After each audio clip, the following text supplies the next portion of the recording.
fiscalité. Ouais. Également, le salariat, vous y passez du temps. Alors que le temps, il vaudrait mieux que vous le gardiez pour vous. Voilà, globalement.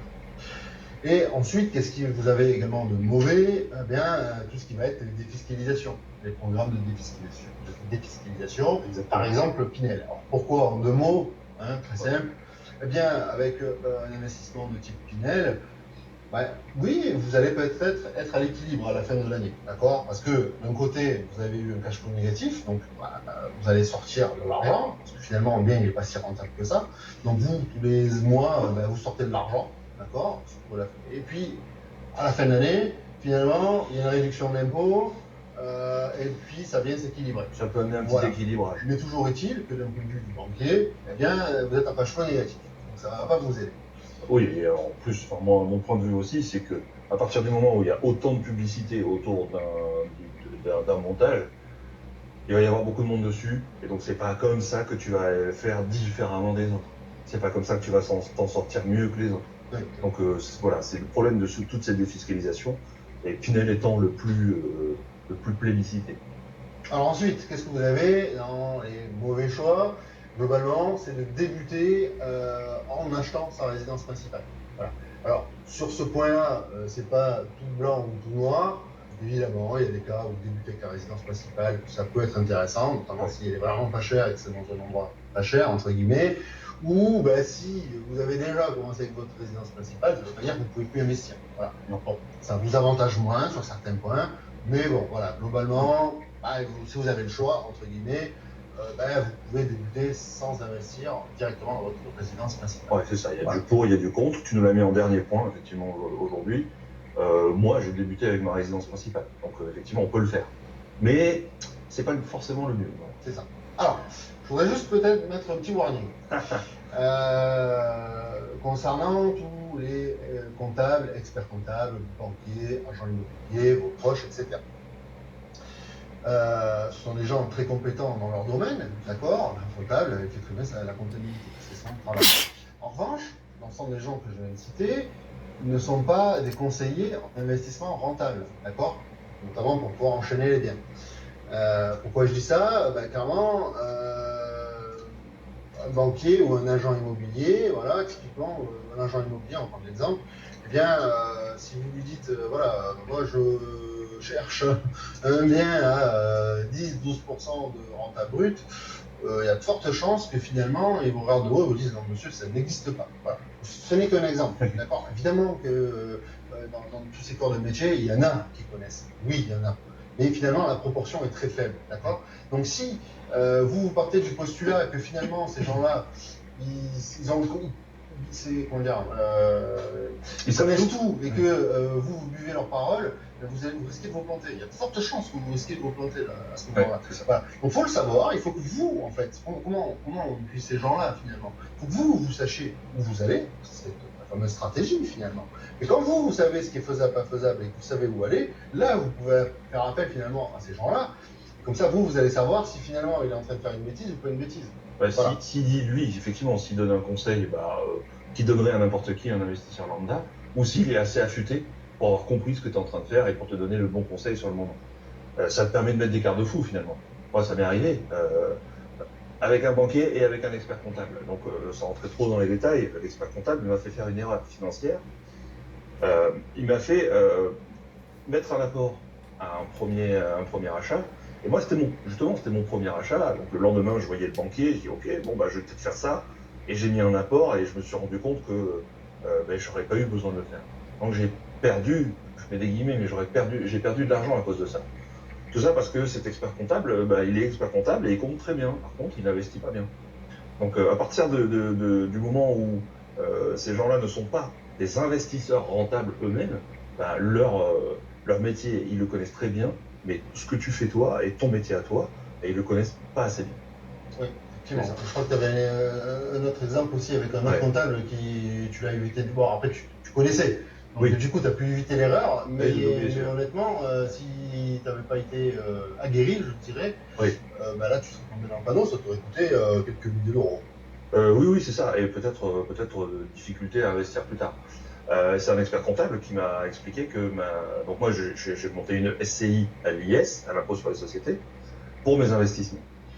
pour toutes les raisons que Ben va nous présenter un peu plus tard. Mais cet expert comptable, il m'a expliqué qu'on ne pouvait pas, en SCI à l'IS, faire du meublé et encore moins de la location courte durée. Or, moi, mes biens étaient en train de tourner déjà, ils étaient déjà en location. Bon, ok, ben, ça m'embête un peu, mais je pensais que j'avais vérifié. Mais bon, à un moment, c'est lui l'expert comptable. Donc, bon, j'ai pris ça, j'étais assez sûr de mon montage, mais je ne savais pas exactement comment me positionner par rapport à cette remarque. Un peu plus tard, quand il m'a envoyé son devis pour effectuer la comptabilité de ma société, il m'a rappelé dans le message, attention, il faudra prévoir, Renaud, il faudra prévoir aussi la modification des statuts de votre société pour que vous puissiez faire du meublé et de la courte durée. Alors là, effectivement, le doute est revenu, donc j'ai cherché quelques minutes dans le BOFIP, je lui ai envoyé le lien vers l'article du BOFIP qui explique qu'il se trompait et que ma société pourrait le faire. Et puis je travaille pas avec cet expert comptable aujourd'hui. Donc voilà, et s'il m'avait fait changer, il m'aurait fait effectivement payer cette modification de statut, ok, ça m'aurait coûté peut-être 1500, 2000 euros. Et surtout, la prochaine fois que j'allais voir le banquier avec une société commerciale et plus une SCI, peut-être que j'aurais eu des problèmes pour être financé. Et du coup, ça peut être très très grave. Tout simplement parce qu'il n'était pas expert en investissement immobilier. Il est expert comptable. Voilà. Donc, c'est un peu long, mais l'idée, c'est bien de comprendre que tous ces gens-là, les agents immobiliers, les proches, les banquiers, les comptables, s'ils ne sont pas eux-mêmes investisseurs en immobilier rentables, et le rentable, il est souligné, tu l'as vu, si ce n'est pas le cas, écoute-les, mais avec parcimonie, et fais-toi ton idée de ton côté. Voilà. Alors, attention, on n'est pas en train de dire qu'il ne faut pas passer par eux, au contraire, c'est très bien, très bien de s'appuyer sur eux. Par contre, vous, globalement, il faut que vous sachiez où vous allez. Voilà. Allez, maintenant qu'on a fait la petite parenthèse, on a vu ce qui était mauvais, on va voir ce qui est bon finalement pour sa fiscalité et pour ses investissements. Alors, évidemment, ce qui est bon, c'est maîtriser la fiscalité. Alors, pourquoi je dis maîtriser la fiscalité? Ça paraît évident, mais en fait, pas tant que ça.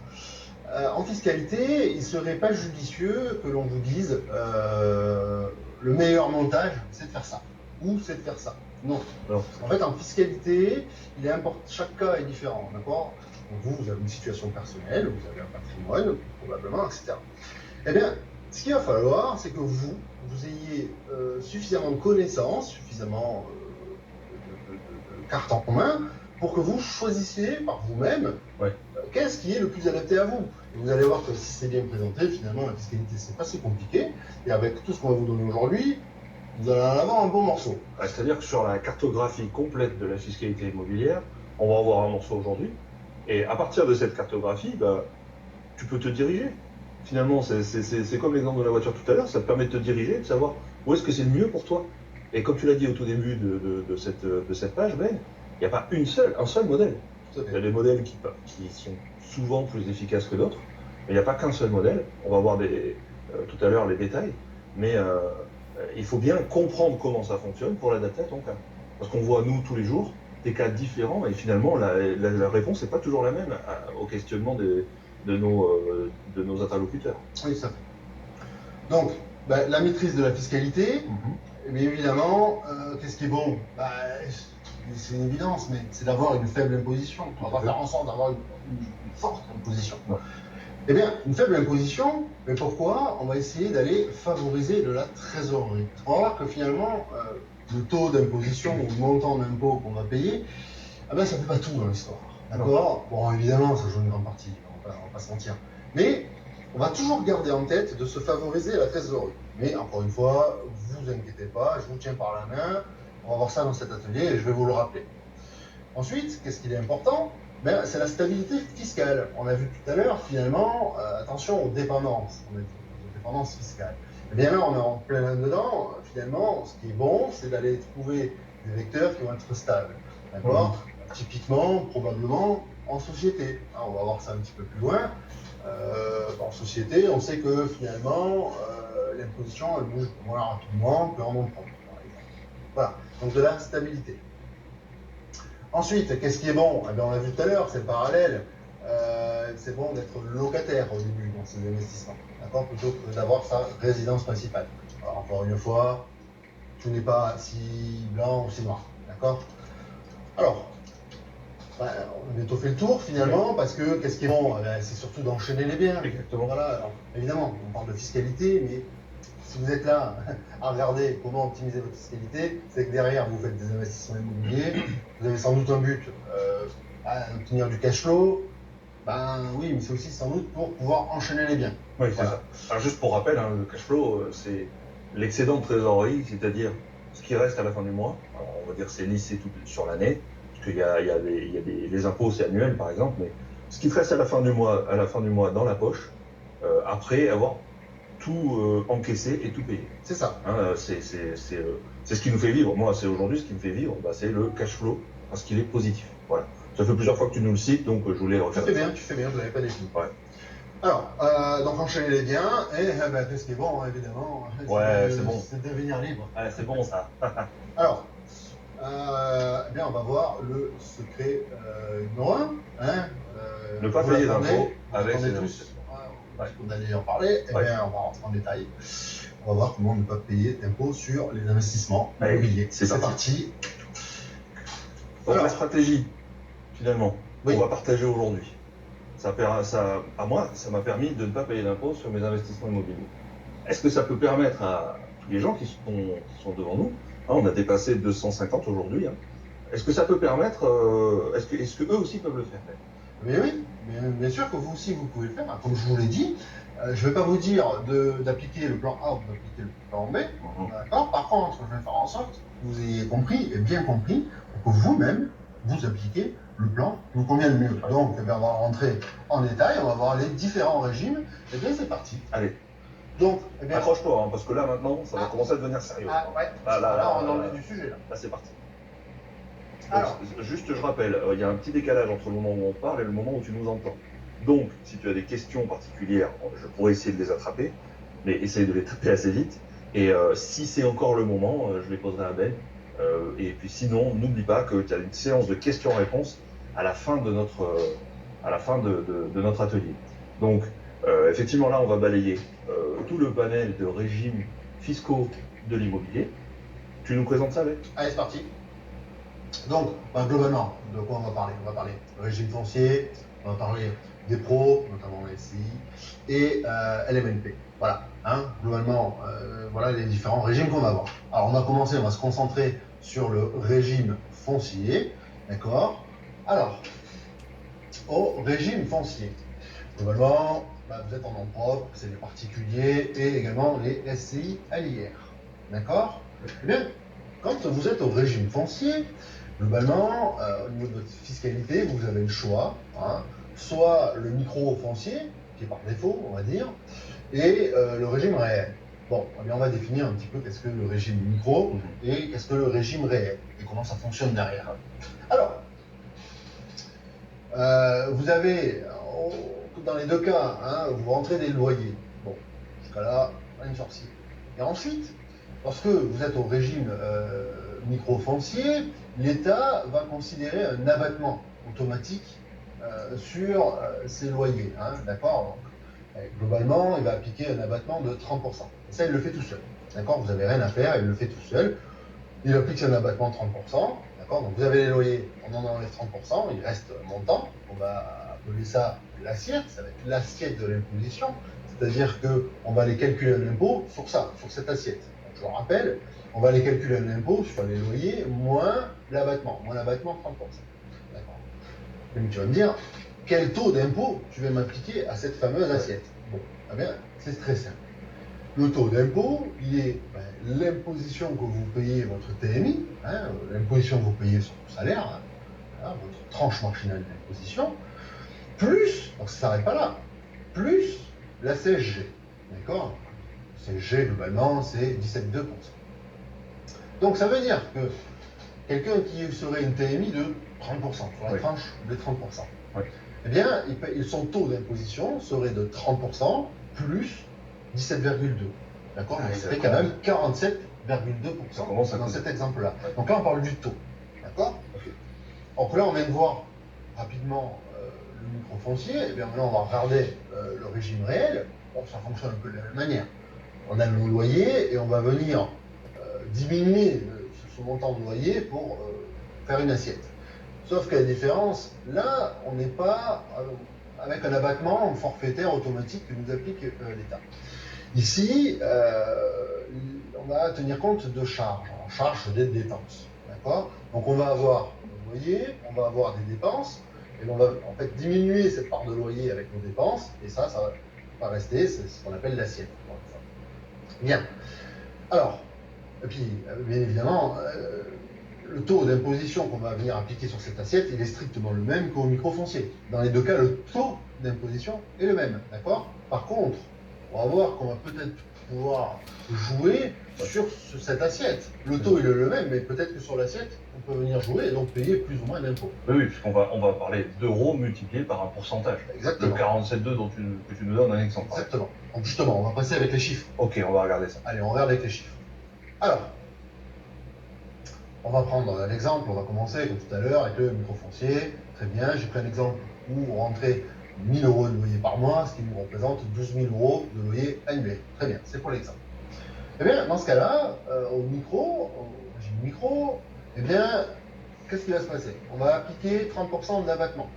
Donc, 30% de 12 000 euros, c'est 3 600 euros.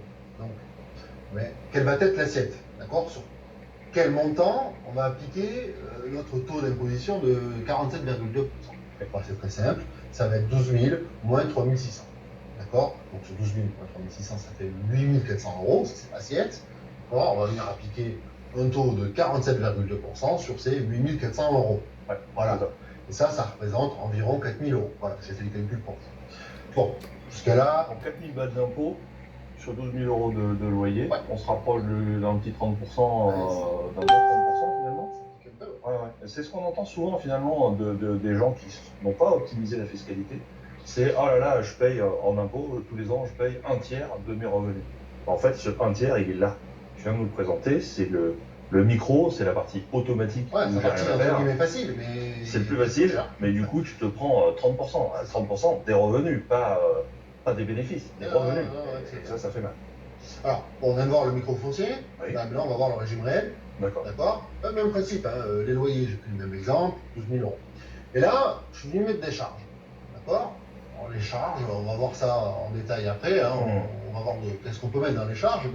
Tu nous les définis tout à l'heure, toutes les charges qu'on peut enlever. Ouais, c'est ça. Mais globalement, on passer pas mal finalement. Hein, oui, tu peux faire pas mal de choses, il y a certains travaux que tu peux faire. Les assurances, des choses comme ça. Donc c'est les dépenses que tu as eues tout au long de l'année. Voilà, qui sont liées à ton bien. C'est ça. Ok. Donc là, dans notre exemple, 5 000 euros. Dans l'exemple, 5 000 euros. Ok. D'accord. Donc finalement, l'assiette, elle est de combien? Eh bien, elle est de 12 000 euros que j'ai rentré, vous voyez, et moins 5 000 euros que j'ai dépensé. D'accord? 12 000 moins 5 000, ça fait 7 000. Eh bien, j'ai une assiette de 7 000 euros, et bien là, je viens appliquer un taux d'imposition de 47,2 sur ces 7 000 euros. D'accord? Donc là, ça représente 3 300 euros. Donc on vient de voir que, bien, finalement, on vient de faire baisser le montant d'impôt qu'on doit à l'État, hein, simplement parce qu'on est venu diminuer l'assiette. Ah oui, parce qu'on n'a pas joué sur le taux. Le taux, il n'a pas bougé. Non, tout à fait. Finalement, on modifie l'assiette, donc finalement, le montant total, il a diminué. Okay. Bon, ça c'est la base. D'accord? Donc ça, c'est la partie. Ça, c'est quand on achète en nom propre. Ouais. Il se passe soit l'un, soit l'autre. C'est ça. On le choisit au moment de la déclaration. Alors, oui. Alors, juste petit bémol. Ça s'applique à de la location nue. Oui. D'accord? C'est ce qu'on appelle le régime foncier, c'est que en nu. Voilà, c'est ça. D'accord, c'est le régime le plus répandu, mais effectivement, il faut y faire attention, parce que si on veut faire autre chose que du nu, on ne peut pas passer par là. Exactement. Ok. Donc le réel, il a des contraintes, mais on a pu baisser notre assiette, comme tu nous l'as expliqué. On gagne dans l'exemple 600 euros par an, ça fait 50 euros par mois, c'est toujours pas négligeable. Mais tout ça, c'est quand même, on paye des impôts, là, c'est cher quand même. Ouais, c'est ça. Bon, on va voir d'autres exemples, mais quand même, moi, ce que je me dis, Ben, c'est que ça paraît être le plus simple quand j'achète en nom propre. C'est facile, je vais chez le notaire, je signe et c'est à moi. Effectivement, ça paraît plus simple, mais c'est plus cher. Ah, ça, c'est dommage. C'est ce qu'on va voir. Ouais. Alors, maintenant, on va voir un next step, quoi. On va voir quelque chose de beaucoup plus sérieux, quelque chose de beaucoup plus optimisé. Mais avant ça, je veux introduire la notion de se payer en premier, d'accord? Globalement, on va voir la différence entre le circuit qui emprunte l'argent lorsque vous êtes salarié et lorsqu'on est professionnel. Mais c'est très simple. Mais c'est la base pour pouvoir comprendre la suite. Pour bien comprendre la suite, simplement. Lorsque vous êtes particulier, ou vous touchez un salaire, eh bien, vous allez être imposé sur ce salaire. Et ça, peu importe vos dépenses. D'accord? Voilà. Vous recevez votre salaire, et bien tout de suite, vous devez payer un impôt à l'État de ce salaire. Notamment, encore plus aujourd'hui, puisque vous êtes directement prélevé à la source sur ce salaire. Ouais, c'est ça. Voilà. Et puis après, il vous reste de l'argent, il vous reste ce qui reste, la différence des deux. Et puis là, vous en faites un petit peu ce que vous voulez, vous faites vos dépenses. Bon, ben ça c'est en particulier.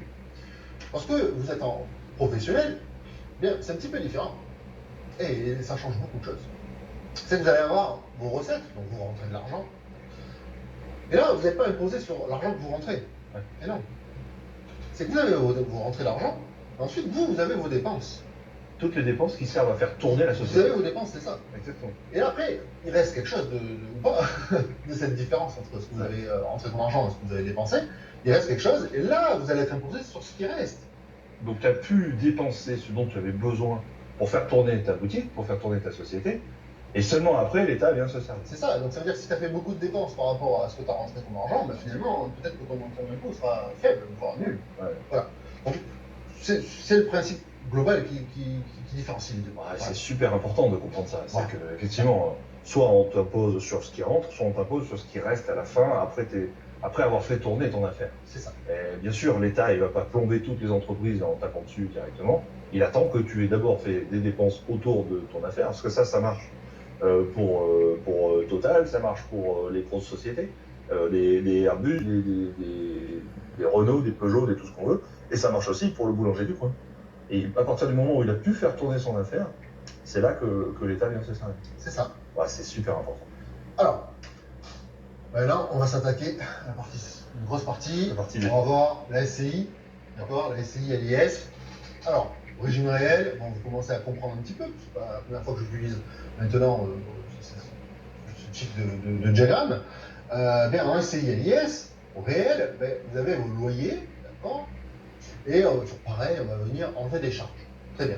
Bon, là, une différence par rapport à tout à l'heure, vous voyez, j'ai écrit toutes les charges. Oui, parce que là, on va vraiment pouvoir faire passer toutes les charges. Alors, encore une fois, ne vous inquiétez pas, on va le voir après.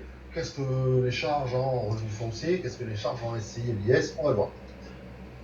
Mais, j'ai surtout ajouté une case qui est amortissement.